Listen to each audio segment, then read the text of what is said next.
परी की जादुई साड़ी। एक गांव में पायल नाम की एक लड़की अपनी सौतेली माँ रीता देवी और सौतेली बहन अन्नू के साथ ही रहते थे।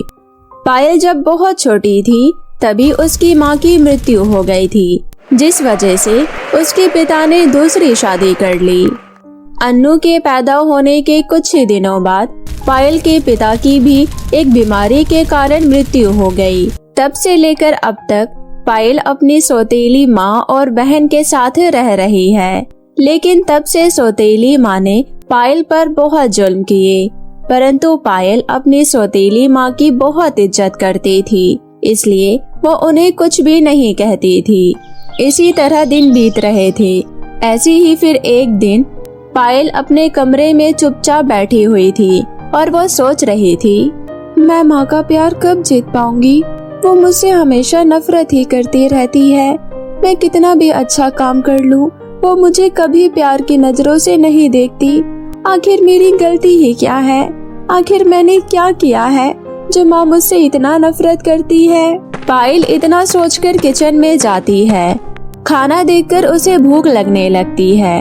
वो थोड़ा सा खाना लेकर उसे खाने बैठ जाती है। तभी वहाँ पर पायल की सौतेली माँ रीता देवी आती है और गुस्से से चिल्लाकर बोलती है, ए लड़की, किससे पूछकर खाना खा रही है तू?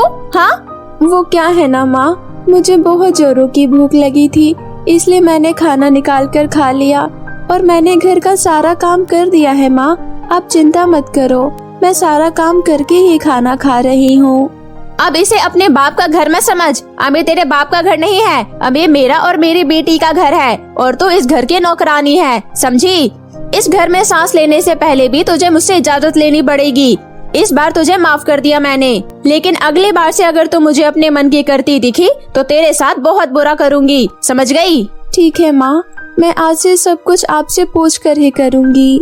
उसके बाद पायल की सौतेली माँ वहाँ से बाजार चली जाती है और बाजार से बहुत सारी मिठाइयाँ, रसगुल्ले, जलेबियाँ इत्यादि चीजें लेकर आती है और अपनी बेटी अन्नू को आवाज लगाती है, अरे मेरी बेटी अन्नू, कहाँ है तू?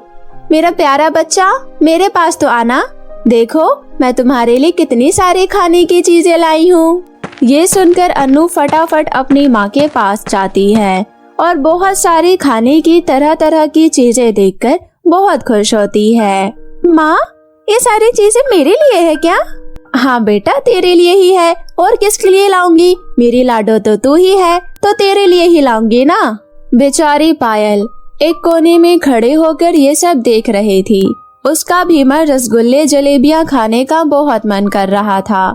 तभी रीता देवी उसे देख लेती है और कहती है, ए लड़की, यहाँ खड़े होकर मेरी बेटी के खाने पर नजर लगा रही है? जाकर अपना काम कर।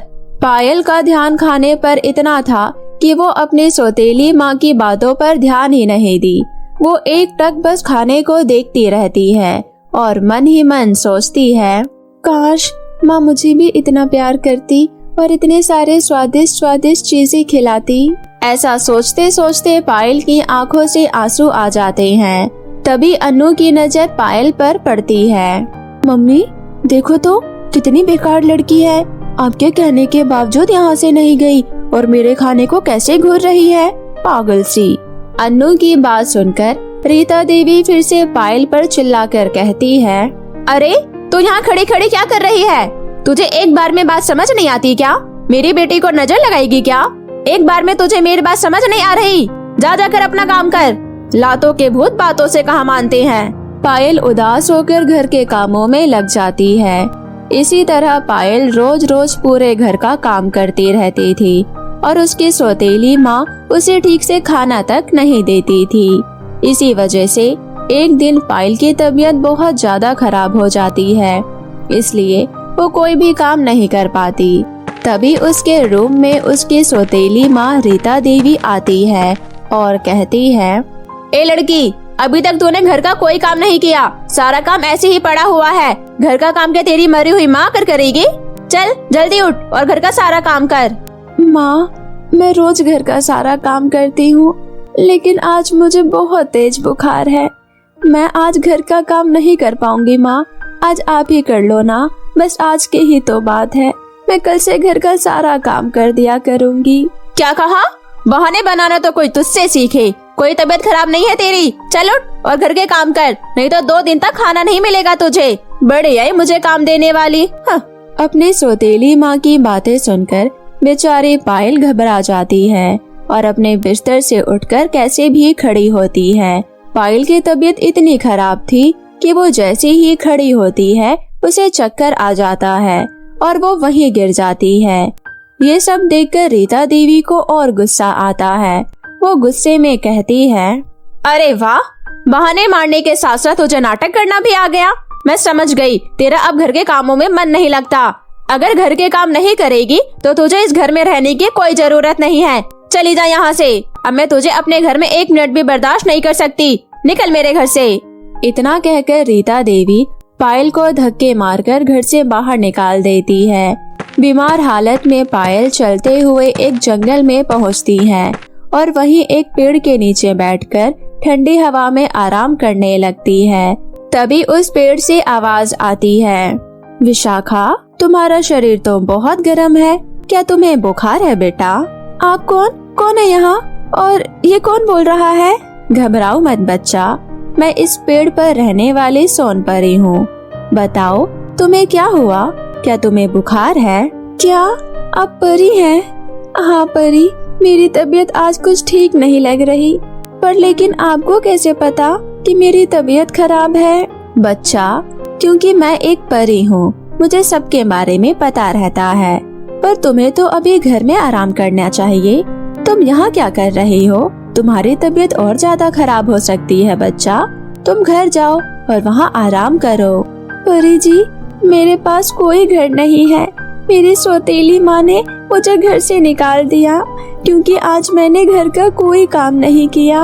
वो मुझ पर बहुत अत्याचार करती है और मुझे खाने के लिए सड़ा हुआ खाना देती है। आज मैंने कहा कि मेरी तबीयत खराब है, आज आप काम कर लो, तो वो गुस्से से मुझे डांटने लगी और मुझे घर से निकाल दी। अच्छा, तो ये बात है। तुम चिंता मत करो पायल, मैं तुम्हें एक जादुई साड़ी दे रही हूँ। तुम इस साड़ी को पहनकर जो भी मांगोगी तुम्हें वो मिल जाएगा। परंतु मानना पड़ेगा, तुम्हारी सौतेली माँ तो बहुत ही क्रूर है। इतना कहकर सोनपरी पायल को एक साड़ी देती है। पायल तुरंत वो साड़ी पहन लेती है। अरे वाह, ये साड़ी तो बहुत ही ज्यादा खूबसूरत है। ये जादुई साड़ी, मुझे एक घर दे दो रहने के लिए और उसमें खाने पीने की बहुत सारी चीजें भी देना, जैसे समोसे, जलेबी। मुझे ये सब बहुत पसंद है। पायल के इतना कहते ही उसी जगह एक घर बनकर तैयार हो जाता है। जब पायल उस घर के अंदर जाती है तो वहाँ बहुत सारे स्वादिष्ट व्यंजन होते हैं, जिन्हें देख पायल बहुत खुश होती है। अरे वाह, यहाँ तो खाने के लिए बहुत सारी चीजें हैं। तुम बहुत अच्छे हो जादुई साड़ी। पायल तुरंत सारी चीजें खाने लगती है और जादुई साड़ी की मदद से बहुत अमीर हो जाती है और शानो शौकत से अपनी जिंदगी व्यतीत करने लगती है। दूसरी तरफ रीता देवी और उसकी बेटी अन्नू दिन पर दिन कर्जे में डूबते जाते हैं। एक दिन कर्जे वाला उनके घर आकर उनसे घर छीन लेता है और उन्हें घर से बेघर कर देता है। रीता देवी और अन्नू की अब भीख मांगने की नौबत आ जाती है। एक दिन पायल गाड़ी से मार्केट में घूम रही थी तो उसने अपनी सौतेली माँ और बहन को रोड किनारे भीख मांगते हुए देखा। अरे, ये तो अन्नू और माँ है, लेकिन ये भीख क्यों मांग रहे हैं? पायल उनके पास जाती है। तब अन्नू और उसकी सौतेली माँ पायल को सारी बात बताती है। आप चिंता मत कीजिए माँ, जब तक मैं जिंदा हूँ आपको भीख मांगने की जरूरत नहीं। आप मेरे साथ मेरे घर चलिए। पायल अपनी सौतेली माँ और बहन को लेकर अपने घर जाती है। रीता देवी को अपनी गलतियों का एहसास होता है।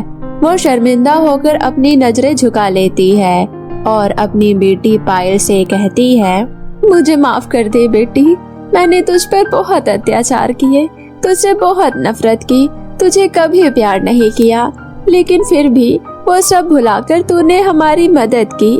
तेरे जैसा दिल सबके पास नहीं होता बेटी, मुझे माफ कर दे। आप मुझसे बड़ी है माँ, आप मुझसे माफी क्यों मांग रही हैं? वो कहते हैं ना, अगर सुबह का भूला शाम को घर लौट आए तो उसे भूला नहीं कहते। तू सही कहती है बेटी, पर बेटी तो इतनी अमीर कैसे हो गई? फिर पायल अपनी माँ को सारी बातें बताती है। सारी बातें जानकर उसकी माँ को भी खुशी होती है और इस तरह फिर तीनों माँ बेटी अपनी जिंदगी खुशहाल तरीके से व्यतीत करने लगती है। तो मेरे प्यारे दोस्तों, कैसी लगी आपको मेरी ये कहानी? मुझे कमेंट करके जरूर बताएं और इसे अपने दोस्तों के साथ भी शेयर करें। और हाँ दोस्तों, अगर आपने अब तक मेरे चैनल को सब्सक्राइब नहीं किया है तो जल्दी से नीचे लाल बटन दबाकर अभी सब्सक्राइब कर ले। तो मिलती हूँ मैं आप सभी से फिर किसी नई कहानी के साथ। तब तक आप अपना ध्यान रखें। बाय बाय दोस्तों।